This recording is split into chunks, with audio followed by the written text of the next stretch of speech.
The Victory Charity Ball is an annual event in support of the Pinball Clemens Foundation Ambassador School Program, which empowers disenfranchised youth to discover hope by completing high school, attaining life skills, and setting goals for a brighter future.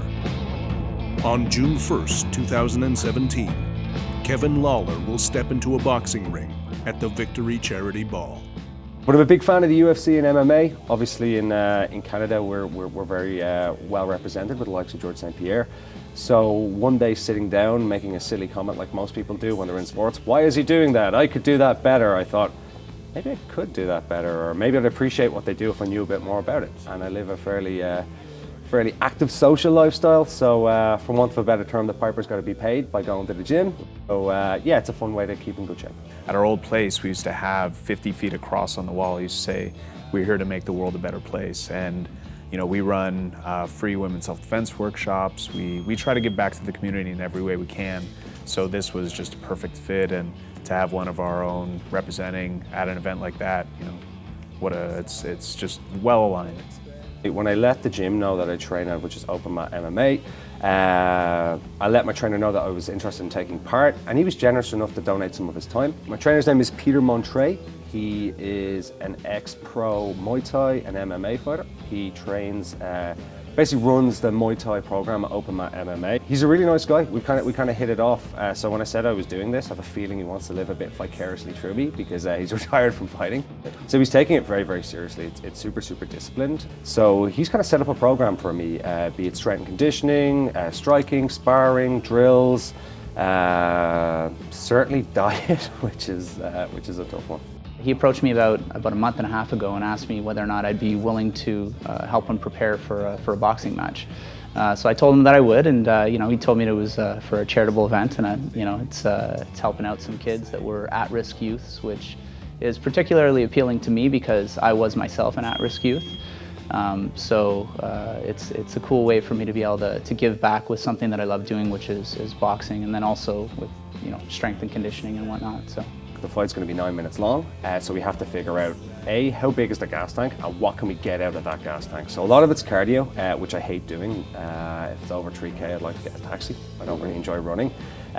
Skipping, certainly a lot of plyometric stuff, so push-ups, explosive stuff, squats, bouncing a medicine ball off the wall, playing with the big ropes, all the silly stuff you see in documentaries, they actually do.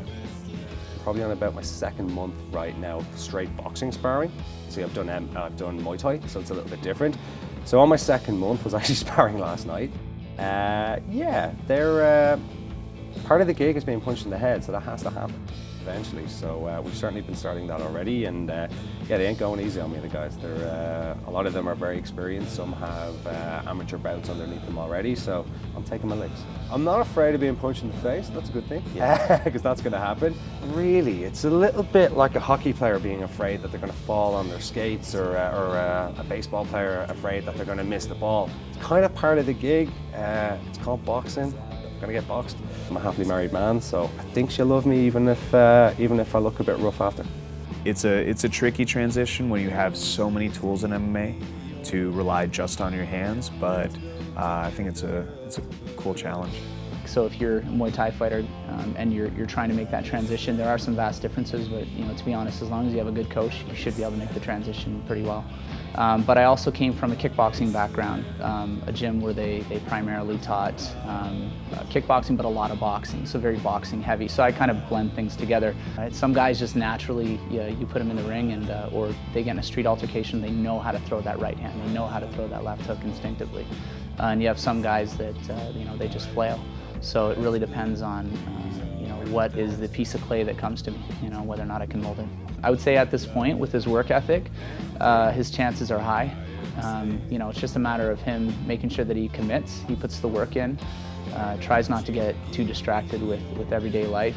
And I know, like, people that are listening to this will probably be like, oh, well, you know, it's everyday life is life. But for him, for the next 7 weeks, everyday life is not life. Everyday life goes out the window, and he's got to focus on, you know, the person he's going to be going up against who's going to have bad intentions for him.